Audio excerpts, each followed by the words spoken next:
muro caiu. Durante meses, todo o mundo financeiro foi informado de que 65 dólares era o teto. Chamaram-lhe o limite, a linha final, o nível que os bancos defenderiam com todos os contratos de papel que possuíam. Mas hoje, quarta-feira, 17 de dezembro, o mercado fez a sua escolha, e foi decisiva. A prata não se limitou a testar os 65 dólares, ela rompeu esse nível. No início do dia, o preço disparou até 66,50 dólares, antes de recuar ligeiramente. Neste momento, a prata está de ser negociada perto de 65,80 dólares, e eu sei o que está a pensar ao observar esse recuo.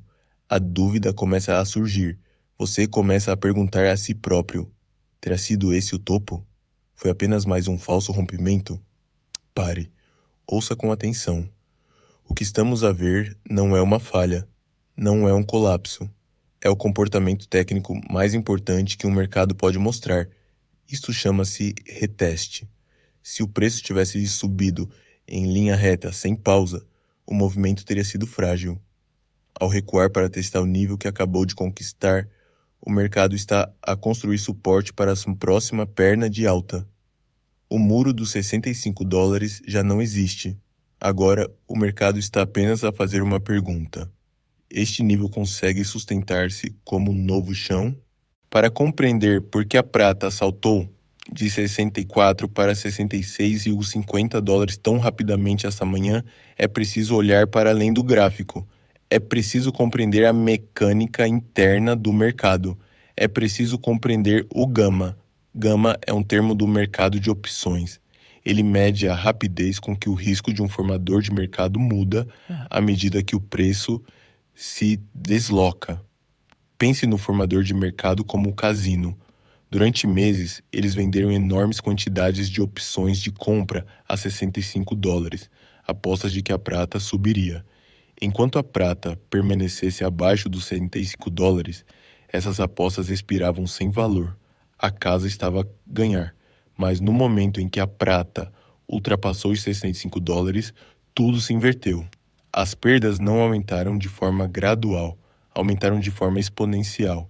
Quando o preço atingiu cerca de 65,10 dólares, os modelos de risco dentro dos bancos dispararam alarmes. Para se protegerem de perdas descontroladas, os sistemas fizeram automaticamente uma única coisa: compraram contratos futuros de prata. Não porque quisessem prata, mas porque foram forçados a fazer hedge. Essa compra empurrou o preço para cima, para 65,30, depois 66 dólares. Preço mais alto significava risco mais elevado. Risco mais elevado acionava ainda mais compras forçadas. Isto é um gamma squeeze. É um ciclo de retroalimentação mecânico. Matemática pura, sem fundamentos, sem história de oferta e procura. É o mesmo mecanismo que levou a GameStop aos 400 dólares em 2021. O pico até 66,50 dólares não foi entusiasmo, foi pânico algorítmico, um movimento de vácuo em que os vendedores desapareceram e as máquinas competiram para comprar. Então, por que parou? Porque os humanos intervieram.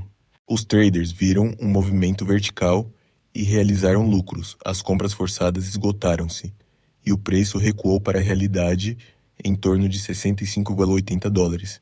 Mas aqui está o ponto-chave. O dano já tinha sido feito. A barreira dos 105 dólares foi quebrada. O teto psicológico deixou de existir e os bancos agora sabem que podem sangrar. Para um amador, uma queda de 66,50 para 65,80 dólares parece fraqueza. Para um profissional, parece confirmação. Existe uma regra na análise técnica. A antiga resistência transforma-se em novo suporte. Durante meses, os 65 dólares foram um teto de betão. Hoje, rompemos esse nível. Agora, o mercado está literalmente em cima dele, a testar se consegue suportar peso. Este recuo não é o fim do movimento, é o teste que decide se o rompimento foi real. E agora, 65,80 dólares é o campo de batalha.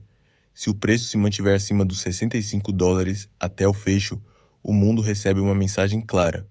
65 dólares já não é um nível de venda, passa a ser um nível de compra, mas existe um risco.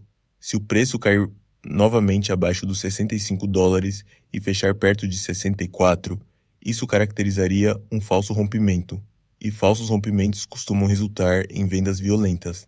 É por isso que essa zona importa, este é o amortecedor. A luta está no acontecer aqui mesmo, e enquanto todos observam o gráfico, algo mais está de acontecer silenciosamente em segundo plano, algo muito mais importante. O grande dinheiro está a entrar. Mais cedo, falamos da baleia, o comprador misterioso que absorveu cerca de 650 milhões de dólares em prata por volta dos 73 dólares. Após o pico, até 66,50, a pergunta óbvia era se esse comprador teria vendido durante o movimento e desaparecido.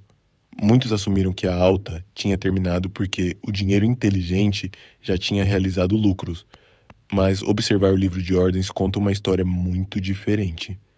Quando o preço recuou de 66,50 para cerca de 65,80, grandes ordens de compra em bloco apareceram quase de imediato. Por volta dos 65,75, alguém entrou de forma decisiva e absorveu a pressão vendedora. Esse comprador não estava a perseguir o preço, estava a defender um nível. Isto diz-nos algo crítico. O que ontem era considerado caro, hoje é visto como barato. Na semana passada, o dinheiro inteligente estava confortável a comprar a 63 dólares. Hoje, está disposto a se pagar mais, não por entusiasmo, mas por convicção. Este não é o comportamento de um trader de curto prazo à procura de sair. Especuladores vendem na força. Este comprador está a sustentar a fraqueza, colocando silenciosamente um chão por baixo do mercado para impedir que o preço volte a cair abaixo dos 65 dólares. Só existe uma razão para fazer isso. Eles compreendem o que vem a seguir. Se os 65 dólares se mantiverem, o próximo destino não é 66, é 70 e potencialmente muito mais alto. Grandes participantes não apressam o movimento. Primeiro asseguram o terreno, estabelecem controle e só depois permitem que o preço avance. O que estamos a ver no 65,80 não é falha, é consolidação, é preparação.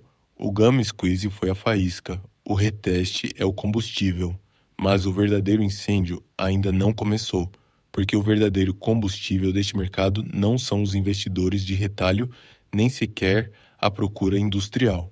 São os vendedores a descoberto, e os maiores vendidos a descoberto em prata não são fundos de hedge, são os bancos comerciais. E quando esses bancos forem forçados a recomprar aquilo que venderam, a natureza deste mercado mudará por completo. Durante décadas, os bancos bullion controlaram o Sprat vendendo contratos de papel quando o preço subia e recomprando-os quando o preço caía. Essa estratégia só funcionava enquanto a prata permanecesse abaixo de níveis críticos. Quando o preço rompeu acima dos 65 dólares, a matemática tornou-se hostil. O posicionamento atual mostra os bancos comerciais a deterem cerca de 80 mil contratos líquidos vendidos. Cada contrato representa 5 mil onças, o que equivale a cerca de 400 milhões de onças de prata vendidas em papel. Grande parte dessa exposição foi construída a preços entre 50 e 55 dólares. Com a prata agora próxima dos 65,80 dólares, todas essas posições estão profundamente no prejuízo. Posições vendidas não têm limite máximo de perdas. Em 66,50 dólares, os gestores de risco foram forçados a reagir. As perdas deixaram de ser teóricas, passaram a ameaçar os resultados. No passado, os bancos conseguiam travar as altas adicionando novas posições vendidas. Agora, os limites de crédito impedem isso. Em vez disso, são obrigados a fazer o oposto, comprar para sair. Isso altera completamente o caráter do mercado. Os bancos deixam de ser vendedores por escolha. Tornam-se compradores forçados. Cada recuo atrai cobertura de posições. É por isso que as correções estão a ser absorvidas tão rapidamente. A matemática é brutal. Para cada $1 de alta na prata, os vendidos comerciais perdem cerca de 400 milhões de dólares De 60 dólares até os máximos recentes, as perdas aproximam-se de 12,4 mil milhões de dólares em poucas horas. E isso assume que conseguem sair aos preços atuais. Na realidade, comprar tamanha quantidade de prata empurraria o preço ainda mais para cima, ampliando ainda mais as perdas. É por isso que os 65 dólares eram a linha crítica. Acima desse nível, as perdas tornam-se visíveis. O que estamos a ver agora não é pânico, mas retirada. Os bancos estão a tentar sair em silêncio, mas grandes compradores estão a se absorver a oferta, forçando os preços para cima. Quando esta dinâmica começa, não se inverte facilmente. A questão agora é como confirmar se estas compras são realmente bancos a sair, e não nova especulação a entrar. E essa resposta está nos dados. Para saber se os bancos estão realmente a recuar ou apenas a recarregar posições, observamos o Open Interest. Open Interest mede quantos contratos permanecem abertos no mercado. Numa alta típica, o preço e o Open Interest sobem juntos, à medida que novas posições são abertas. Mas um short squeeze comporta-se de forma diferente.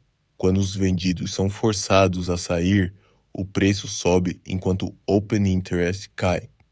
Essa queda sinaliza que posições estão a ser fechadas, não criadas. Significa que os vendedores estão a abandonar o mercado por completo.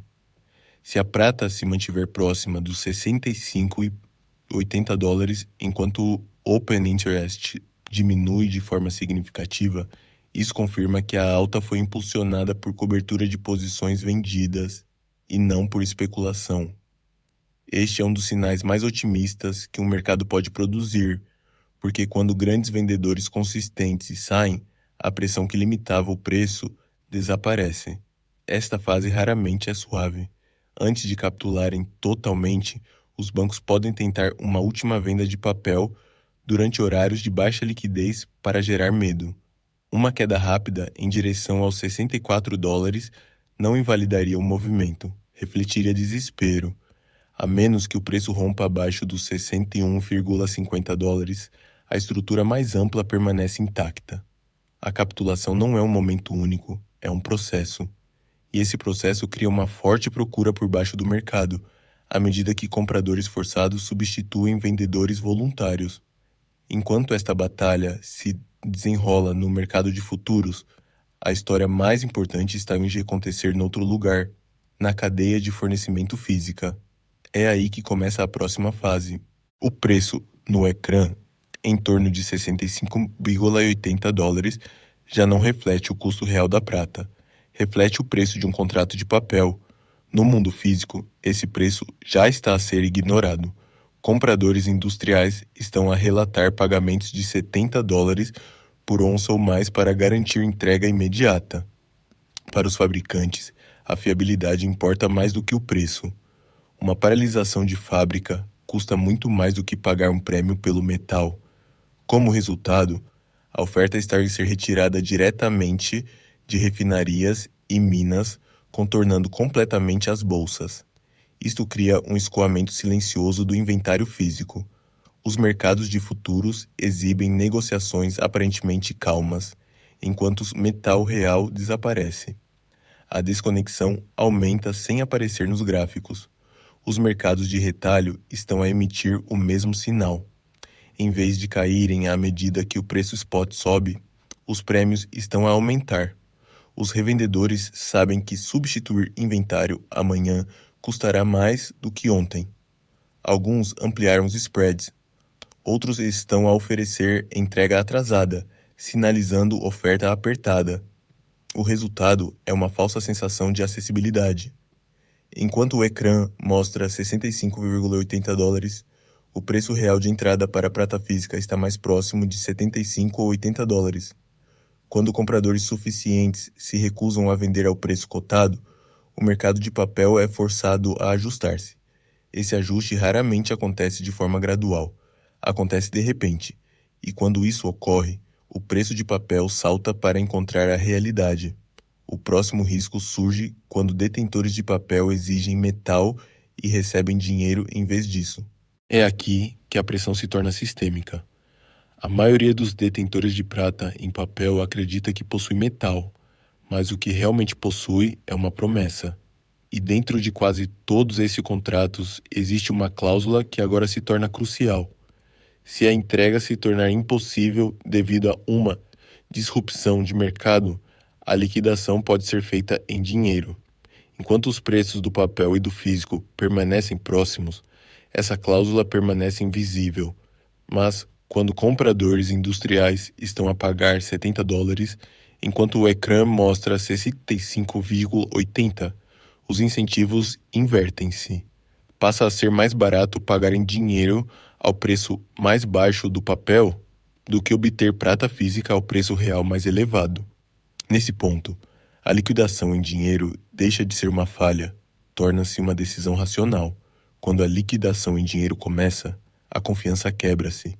Investidores que esperavam metal recebem dólares e correm para o mercado físico para o substituir. Esse aumento súbito da procura atinge uma oferta já apertada, empurrando os prêmios ainda mais para cima. Prêmios mais altos tornam novas liquidações em dinheiro ainda mais prováveis. O ciclo alimenta-se a si próprio. É assim que os sistemas de preços falham, não num único momento dramático, mas através de uma perda de confiança em cascata. O rompimento dos $65 foi o aviso. A incapacidade de garantir metal a esse preço é a confirmação. Os mercados de papel podem continuar a negociar números, mas, quando a crença se esgota, esses números perdem autoridade. Quando essa pergunta deixa de ser preço e passa a ser entrega, o controlo muda silenciosamente de mãos, e é aí que a psicologia assume o comando. Nesta fase, a maior ameaça já não são os bancos, é a emoção. Oscilações rápidas de preços são desenhadas para esgotar a paciência e forçar decisões guiadas pelo estresse, não pela lógica. Quedas súbitas, seguidas de recuperações violentas, criam confusão e dúvida mesmo quando a estrutura subjacente permanece intacta. Espere um aumento da volatilidade, a prata pode cair vários dólares em poucas horas e recuperar com a mesma rapidez. Isto não é desordem, é pressão. Os mercados utilizam o movimento para transferir propriedade daqueles que procuram conforto para aqueles que toleram incerteza. Focar-se em gráficos de curto prazo amplifica o medo. Dar um passo atrás restaura a perspectiva. Em prazos mais longos, o rompimento continua válido. A volatilidade não é um sinal de que o movimento terminou, é o custo de participar. Muitas pessoas ancoram-se a preços passados e assumem que $65 deve ser caro porque a prata já foi negociada muito mais abaixo. Esse raciocínio ignora a realidade da desvalorização monetária. Os ativos não sobem isoladamente. Eles são reprecificados à medida que o dinheiro perde valor. O que parece excesso é, muitas vezes, apenas ajuste. Esta fase testa a convicção. Mãos fracas procuram certeza. Mãos fortes compreendem que a instabilidade é temporária, mas as mudanças estruturais não são. A próxima pergunta já não é se a prata vai oscilar. É como avaliar valor sem deixar que o medo dite o timing. E isso exige olhar além do preço de hoje. À primeira vista, a prata a $65 parece cara, porque a memória distorce a perspectiva. As pessoas recordam preços de anos atrás e assumem que qualquer valor mais elevado representa excesso. Mas o preço isolado não significa nada sem contexto. O que realmente importa é o poder de compra. Em 1980, a prata atingiu um pico próximo de $50 por onça. Esse nível chocou-se o mercado na época. No entanto, ajustados pela inflação, esses $50 equivalem hoje a cerca de $170. Visto por essa lente, a prata a $65 não é cara.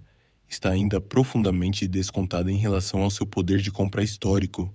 É por isso que comparações com bolhas falham em captar o essencial. As ações estão a ser negociadas em avaliações recorde. O mercado imobiliário encontra-se próximo de extremos históricos. Muitos ativos estão precificados para a perfeição. A prata não está. Ela está a emergir de décadas de supressão, não de excesso especulativo. O que estamos a testemunhar não é um blow-off, é um evento de reprecificação. Mercados que passam anos abaixo do valor justo não sobem de forma suave. Eles redefinem-se, e redefinições são, por natureza, voláteis. Compreender isto muda-se a leitura da volatilidade. Movimentos bruscos não sinalizam perigo, sinalizam transição. O desconforto vem de sair de um intervalo artificialmente controlado, não de entrar numa bolha. A verdadeira decisão à frente já não é se a prata ainda tem potencial de alta. É como proteger ganhos sem cair novamente na mesma armadilha monetária que deu origem a esta reprecificação. E isso leva-nos à peça final. O erro final que a maioria das pessoas comete é pensar que o objetivo é vender prata por dinheiro. O dinheiro parece seguro, mas num ambiente como este, ele perde valor silenciosamente. Detentores experientes pensam de forma diferente. Eles não vendem para moeda. Eles trocam por ativos que estão subvalorizados em relação à prata. Um dos guias mais claros é o rácio ouro-prata. Hoje, são necessárias cerca de 70 onças de prata para comprar uma onça de ouro. Historicamente, esse rácio situa-se mais próximo de 40 ou 50 para 1, e em períodos extremos caiu muito mais. Quando esse rácio se comprime de forma significativa, é sinal de que a prata cumpriu o seu papel. É nesse momento que faz sentido trocar prata por ouro, sem nunca tocar em dólares. A mesma lógica aplica-se a ativos reais. Em ciclos passados, a prata conseguia comprar uma casa com uma fração das onças necessárias hoje. Quando essas relações se normalizam, o valor mudou de mãos. Esse é o momento em que as saídas se tornam estratégicas e não emocionais. Isto reformula todo o movimento.